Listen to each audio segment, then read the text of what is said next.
It's that time, boys. We got new GPUs coming out. Woo, let's go. The RTX 50 series. We're also going to talk about the RX 8000 series. Today, we got some juicy leaks. And yeah, your boy Silicon Steak, I got to throw in my opinion, throw in my estimates too, because some of these are way out there. Or Blackwell is going to be built on the same node from TSMC as Ada Lovelace. Now, this is a rumor, but I fully believe it because their server chips were built on the same node. This node is 4NP. Yeah, same node we have with Ada Lovelace. Super efficient for what it is. It's a good node, but sad to see we aren't getting a node bump. That is not always the best of news, but hey, maybe they'll bump die sizes and that would be great. Now, we are also gonna just go right in, go to the big mama, starting off with the 5090. Tech Power Up already has like a page for it. Now, this is a placeholder. Not all of these are going to be accurate, such as like the memory bandwidth. It has like 280 gigs. So before you start typing in the comments, I know it's on 0 nanometer. That would be like really good. But the core counts on it are actually, I think, accurate. Also, it's saying it's gonna have 28 gigabytes of GDDR7. I have no idea if that's true. And a 448-bit bus. Now that's gonna be very spicy, having that big of a bus width. And this is actually apparently cut down from 512-bit. I've kind of written my thoughts here. So we're getting over 20,000 CUDA cores with the 5090, and that is insane. I mean, I thought my 4080 with just under 10K was a lot, but no. Getting over 20,000 and 160 SMs opposed to the 4090s, 128 SMs. So that's gonna be 25% more SMs. Now, SMs don't necessarily mean performance. For example, the 4090 has 60% more SMs than the 4080, but it's not always 60% faster. In some cases, synthetics, editing, and whatnot, it sometimes is 60% faster, but for gaming, it's not. Is that because it's CPU bottlenecked? I have no idea. You know, both 128 SMs of the 4090 and the 160 SMs of the 5090, those are both cut down. I mean, if NVIDIA wanted to, they could come out with the 5090 Ti and use the full Blackwell 102 die, and that's going to have like 192 SMs, I think, and that's like close to 50% more than the 4090. So hey, we could get a 5090 Ti that's getting 60-70% faster than the 4090 if NVIDIA really wanted to do that. And to be honest though, I don't see them doing that, especially with AMD not competing in the high end. Now, maybe they'll be saving that for RDNA 5. We'll have to see. Just keep in mind, this is NVIDIA cutting back and holding back and not even giving us all their might here. Considering the 5090 is a tweaked architecture and it's gonna have up to 1600 gigabytes per second memory bandwidth, so like 50% more memory bandwidth, I would be inclined to say that these CUDA cores will scale, and we might even get better than 25% performance, because I think with the 4090's 128 SMs, it could use some more memory bandwidth. So for my guesstimate of the 5090, I'm guessing anywhere from 25 all the way up to 35% more performance and raster than the 4090. Now, some of you may be saying, wow, that's way lower than what I've heard. I thought it was going to be double the performance. I'm not sure how you would get double performance if you're only getting 25% more CUDA cores. Now, if there's a huge clock speed increase, and that may be, if we're getting 3 gigahertz plus clock speed with this memory bandwidth, I could see that scaling. My high estimate for the 5090, and you have to also consider, guys, this is on the same node, so I don't see us getting a huge clock speed increase, but there may be. My kind of generous estimate for the 5090, 45%. That's like max in raster. Now, could I be wrong? Definitely. As for ray tracing, I'm not too sure how to estimate that. I've heard that it's going to be like twice as fast in ray tracing. I'm just going to go ahead and say, I'm going to guess 60, anywhere from 50 to 70%. I'm going to guess that. We are getting into all the different SKUs here, and I think this is going to be more exciting for the general population. It's really cool to see like the Halo tier product, but I like looking at, these other SKUs as well. These leaks have come from none other than Red Gaming Tech, but I'm here on Graphically Challenged channel because I like him a little bit more. I find him a little bit easier to listen to, and also I like his graphs here, even though he blurred out a lot of them, so I'm gonna have to skip to multiple videos here. I'm gonna go ahead and leave a comment on his channel And I'll leave a link in the description of this video so you guys can look for yourself on these numbers. But also, I'm gonna leave a comment that says "real one, man," and you guys just leave a comment under mine saying the same thing, so we can leave like 100 responses of "real one, man." But yeah, let's do that. It'll be funny. The RTX 5080. This is going to have 84 SMs as opposed to the RTX 4080's 76. Now, the RTX 4080 does have a boost clock of 2.51 gigahertz. And with the 5080, we're going all the way up to 3.1. So 22% higher boost clocks, 11% more SMs. And he's predicting that's going to lead to a 37% performance increase. Now, I just want to, okay guys, I want to pull you guys back into reality here and realize that all the leaks that we've been seeing for the past year, many of these numbers are just inaccurate. And, you know, remember Zen 5 and it was going to be like 60% faster. Yeah, it's 0% faster. So just drop this back in reality. I don't see how we're going to get 37% more performance when we're only getting, you know, 10% more SMs, 11%, and 22% increase in clock speed. We're getting about 170 more gigabytes of memory bandwidth, which that's kind of disappointing. I thought we'd get more than that with GDDR7, but that looks like the case. Now, could I be wrong? Definitely. I know the RTX 5080 is memory bound, so maybe we will get about 40% more performance, but if I'd have to guess for the RTX 5080, I'm gonna guess 30%, and that is kind of my conservative estimate here. Next up is the 5070 Ti. Now, so historically the 70 Ti class, you know, at least in the past 2 generations, has not brought very good price performance, and to me it's always been unexciting.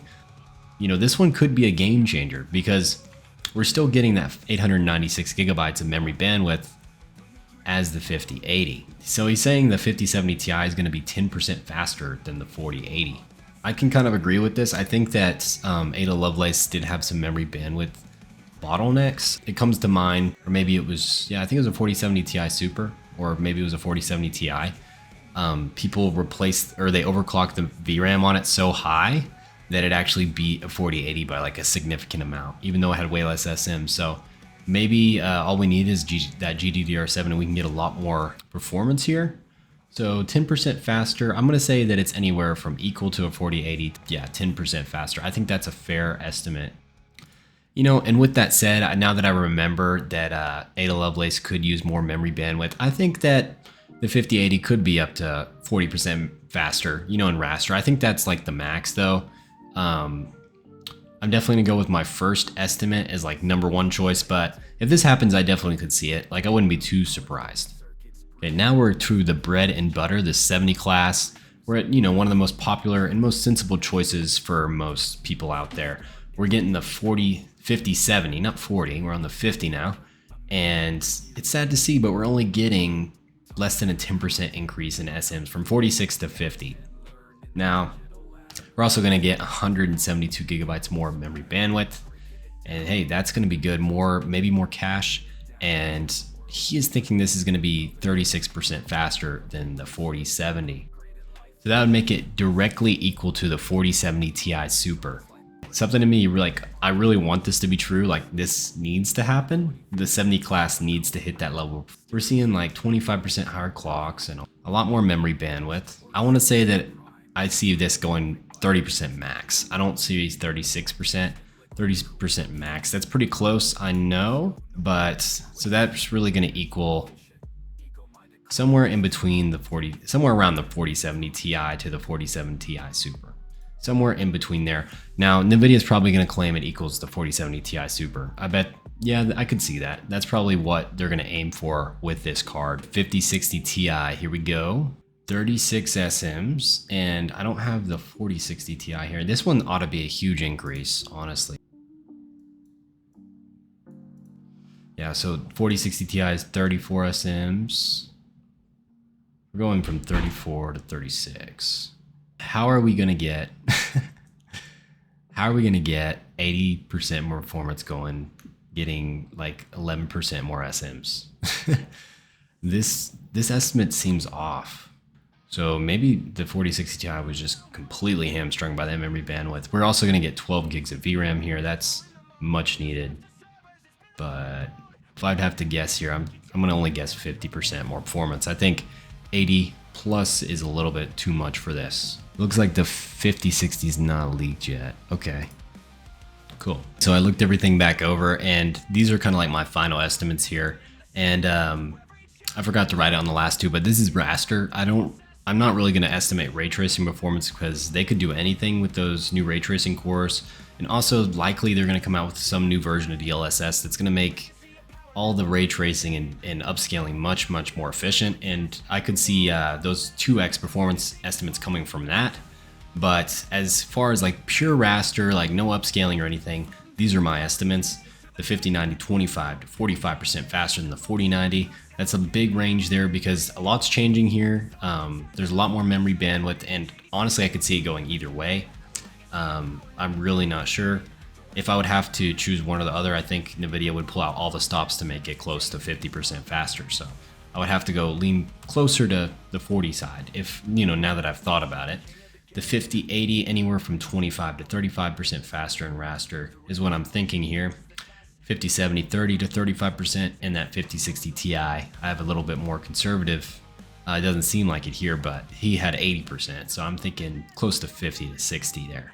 Something I wanted to talk about was pricing because he leaked pricing for those too. So let me go back. We had our performance estimates. Now we're gonna go back to pricing estimates. Now I'm just gonna say this, the 5090, if NVIDIA prices it below $2,000, I would be surprised. I think we're gonna see the 5090 at $2,000, and they're gonna make a statement with that. People are still gonna buy it. But I digress. We're going on here. RTX 5080. Now he says it's gonna be $900. I don't see them going anywhere other than $1,000 here. NVIDIA wants to make a statement, and that would be the perfect pricing segmentation if they have the 5080 at $1,000 and the 5090 at $2,000. They would say, well, just double it. 4070 Ti launched at like $900, I think, and people hated that. He's saying $700 here, and I think that's about right. I think that's the max people are willing to play for like a 70 class card without being feeling like they're totally ripped off. Now this one has 16 gigabytes of VRAM, so I think people paying $700 for that, they're gonna be okay with that. The 5070, he's thinking $549. I really wish that would be true, man. But I don't see why they would come out with I don't see why them coming out with it at $550 if they just came out with the 4070 Super when they had the chance to bring it to $550, that 70 class, and they still didn't, And NVIDIA's only grown since then, so I see them pricing this thing at $600, just like the 4070. Unfortunately, I'm leading like 60%, $600, 40%, $550, but I'm gonna say $600 for this one. The 5060 Ti. Now we're getting 12 gigabytes of memory here. I'm thinking that they're gonna want to price this one, that they're always gonna want to be on the up and up. And as crazy as it sounds, I think they're gonna want to price this one at $400 or $450. I'm gonna say anywhere in that range. I'm just expecting price increases here. I could see them going either way with this one. It depends if they're going to be NVIDIA or NVIDIA, you know what I mean? So, okay. Glad I didn't forget that. Here are my price estimates for the 50 series. The 5060 Ti, we don't have the specs here. They're probably leaked out there somewhere, but the 5060 Ti, I do see them, or just the 5060, I do see them just staying with that $300 or maybe $300 to $330. Anywhere in that range, I see NVIDIA placing the 5060. So if you're wondering, well, sure, cool, like all these new graphics cards are awesome, and I probably need to upgrade, but my power supply, I have an old one, or these new cards are gonna burn my house down. Like they're gonna catch on fire, and I'll just stick with my trusty old 1060 from 10 years ago.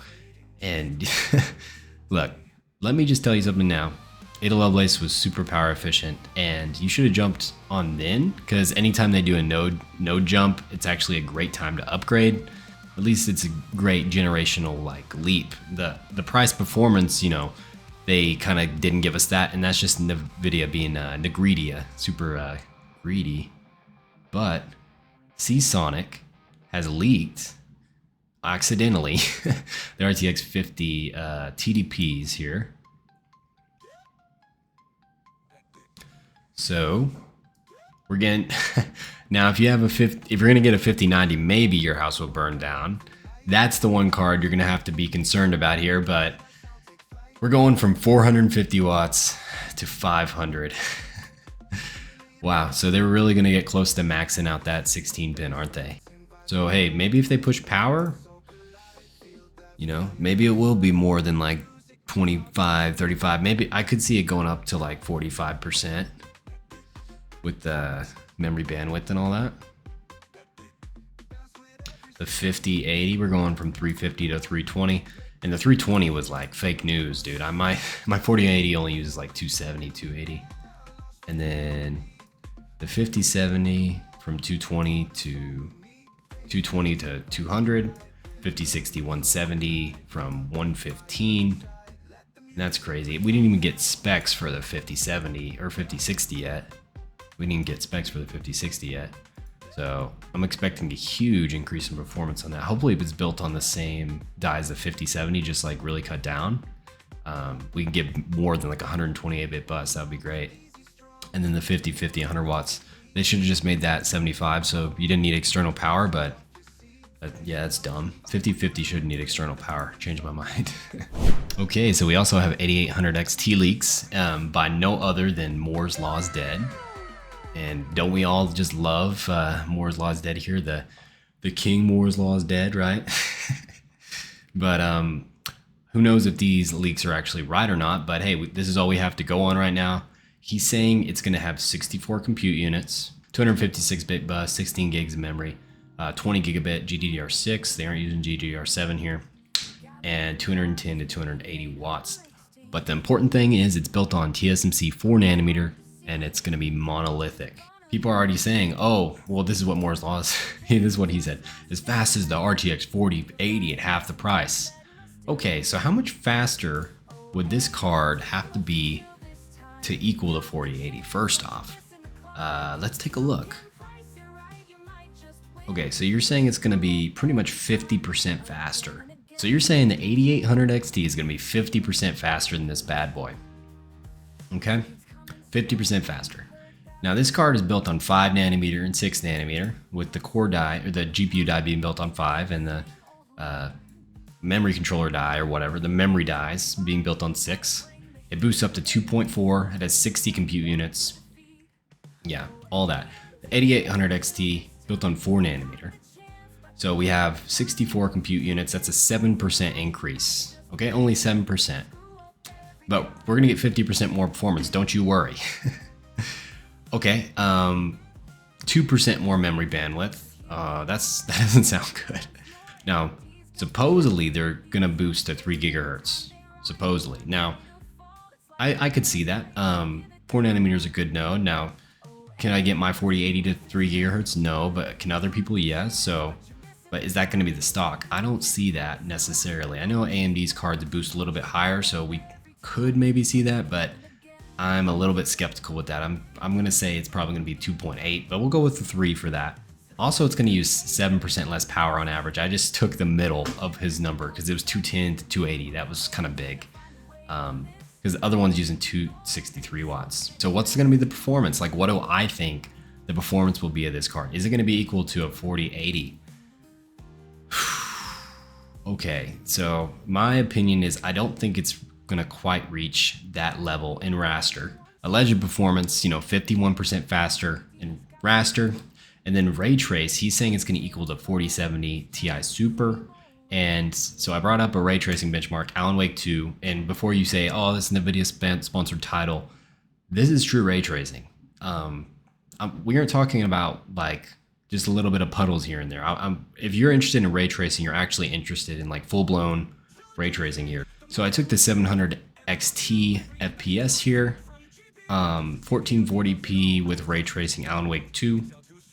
And yeah, so it had about 22 FPS. And then they have the 4070 Ti here. This Ti Super, they did not test in this game. The Ti is pretty close, and that's double the performance there. But basically, he said that in ray tracing, it's going to be equal to the 4070 Ti Super. So that means it's going to somehow get 200% more performance in ray tracing. Now, I don't know exactly what they're going to be doing with all the ray tracing cores. He says they're going to add more ray tracing cores per CPU. Okay.